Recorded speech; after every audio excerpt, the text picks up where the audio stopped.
Welcome back to the gun dungeon, guys. Today we are putting the P320 up against the Glock 19 because they are very comparable in size when you get the compact P320. I mentioned it in my review video that this was comparable to the Glock 19, so here we go. We're going to compare them. I didn't shoot a whole lot of B-roll footage here of me shooting them. Matter of fact, I didn't shoot any. I shot B-roll footage of size comparisons that you see rolling in right now. And I did that because I want to actually shoot them back to back and give you live opinion as I'm shooting these guns. They are very comparable when it comes to sizes. You can see the Glock has a bit longer barrel and slide, but the overall dimensions, if you count this beaver tail in on the P320, the overall dimensions are essentially identical. So if I put the Glock in the rear, line up the beaver tail with the beaver tail, they're the same size. Now you can see the slide's longer on the Glock 19, but beaver tail to beaver tail, they're right there. So, and grip length, virtually the same. Glock maybe a little bit shorter, but I want to shoot them side by side and give an honest opinion. And as I said in my review video of the P320, one of the reasons I've steered clear of it is because of the bore axis. This is my good grip. That's how I would grip the gun. And you can see the bore axis is where it is versus a Glock, much, much lower. That is conducive to faster follow-up shots with my style of shooting. So let's shoot them side by side and see if that controllability issue with the higher bore axis is actually an issue. Let's just go ahead and get started with that. So both of these handguns are very, very similar as far as controls. They're very ambi-friendly. Both have ambidextrous slide stops. If we're talking about a Gen 5 Glock, Gen 4s and earlier do not have that feature. Reversible magazine releases. Now, when it comes to versatility, you're going to have to give it to the P320 because you can take the fire control group out and put it in any grip module, put any slide on it, configure it however you want to. That goes to the P320, no doubt. Aftermarket support, pretty equal. Maybe an edge going to the Glock just because it's been around longer, but the P320 is very, very popular, and you're going to have a lot of aftermarket support with it as well. So I don't really give an edge to either on that one, but it's going to come down to what you shoot best, what you like the looks of, what feels best to you. Totally up to you. But let's go ahead. I got 10 rounds loaded in each. Let's start with the P320, run some plates here.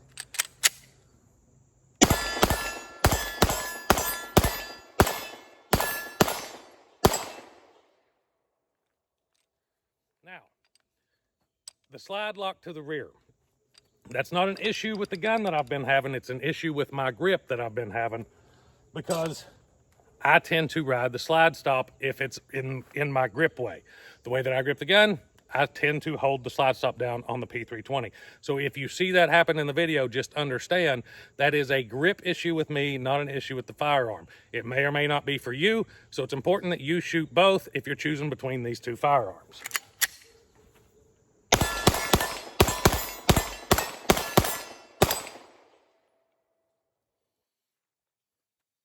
You may have noticed that I shot the Glock a bit faster, and I do feel like that bore axis is an advantage going to the Glock. That lower bore axis allows me to be back on target much faster than the higher bore axis of the P320. It is what it is, guys.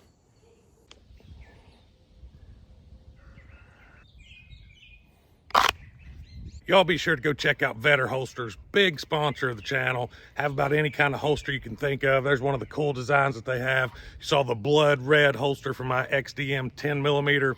They make a holster for just about any gun out there. A lot of the 10mm stuff. I use their light tuck. That's about all I use anymore for inside the waistband stuff. Great products, great company. Check out Vetter Holsters. You all be sure to go check out Target Sports USA. They're a big sponsor of the channel now. And if you use my link below, you're going to get a free gift at checkout with your purchase. Their Ammo Plus membership is a great value. If you shoot very much at all through the year, it's going to pay for itself in no time and then some. Be sure to check out Target Sports USA. Hopefully I can demonstrate that here. I'm going to do a slow-mo up-close version, 3 rounds each.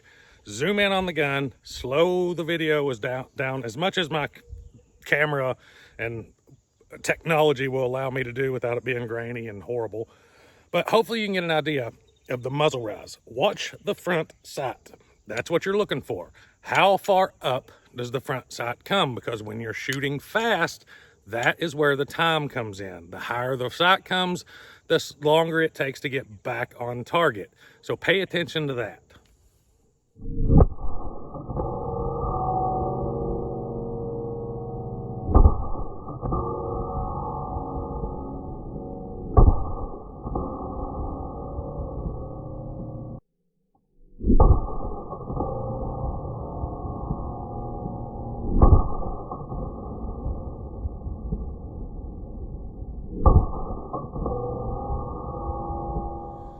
So because I like shooting, we're going to go ahead and shoot them some more. I have 10 rounds loaded in each. Now, I will say trigger-wise, I know a lot of people are questioning how the triggers are between the two. I'm going to give the advantage to the Sig P320 on the trigger. The trigger is nicer. This one has a flat face trigger. Glocks have the typical Glock squishy trigger. The Gen 5 is a little bit better. Not as good as a good, worn-out Gen 3 Glock that you've got thousands and thousands of rounds through. That's just my experience, but I'm a Gen 3 fan when it comes to Glocks. Definitely trigger goes to the P320, and essentially all Sig striker fires have really good triggers, so I can't argue that one. Trigger is very, very good on this handgun. Let's just shoot them some more.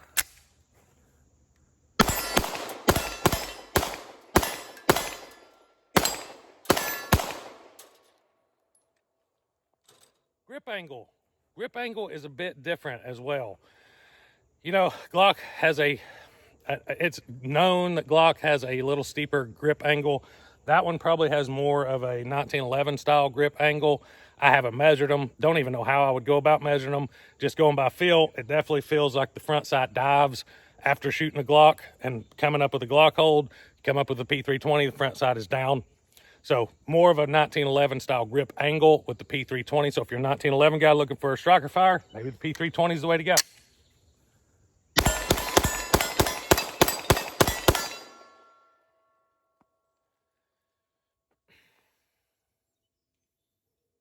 I think I'm demonstrating that I shoot the Glock a little bit better, but I don't want that to come off as the Glock shoots better. I want it to be well known that I shoot Glocks a lot and I like low bore axis handguns. So I do shoot the Glock faster. It's just the nature of the beast here. I'm trying my hardest to not be biased here. I shoot Glocks a lot. I've not had any experience other than today. I shot the review video earlier. I'm shooting this video now with the P320. And this is just my first impressions comparing the two. When it comes to accuracy, they're both accurate. They're both going to be more accurate than you shooting offhand. I can about guarantee it, unless this is Jerry Mitchell-like watching, in which case you can tell me which one's more accurate because I can't tell you which one's more accurate. I can't shoot as well as Jerry Mitchell-like. So, as I said, they're both accurate. They're going to be very, very accurate off of a bag, off of ransom rest. They're going to do probably the same if I was betting. I'm not going to shoot the long distance target with them. I've shot both in the review videos of these guns at the long distance. I can hit that 80-yard gong 2 to 3 times out of 5, 12-inch plate, 80 yards. They'll both do it. This does have a more of a combat style hold on the factory sights.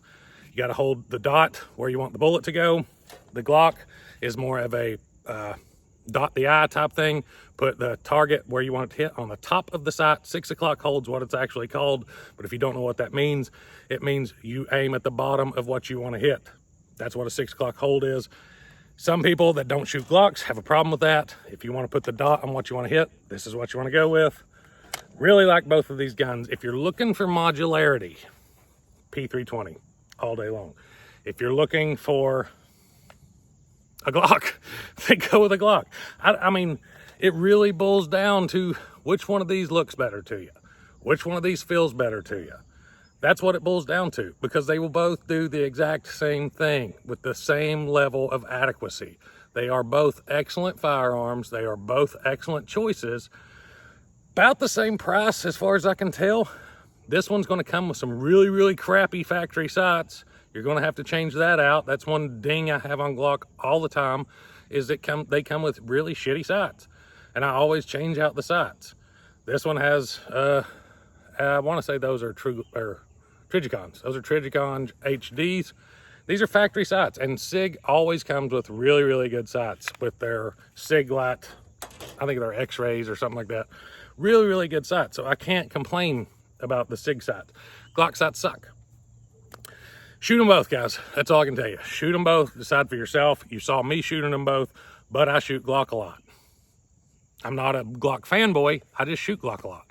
If somebody's going to call me a Glock fanboy in the comments, you need to go watch the rest of my videos, and then you can come back and call me a CZ fanboy, because I am a CZ fanboy. So put that in your pipe and smoke it. Anyways, hope you enjoyed the video, guys. If you did, don't forget to hit like and subscribe.